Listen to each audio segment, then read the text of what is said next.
Ayan na po, parating na po ang ninang na bigatin.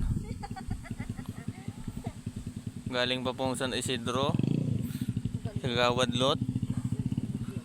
Punta po kami sa Bagong Binyag sa anak ni Belmar Romano. Dito po kami ngayon sa Sitio Bukal ng Barangay Kinatakutan. Parang model na maglakad po, oh. Oh.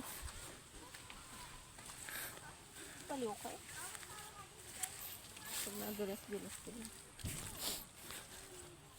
Focus lang.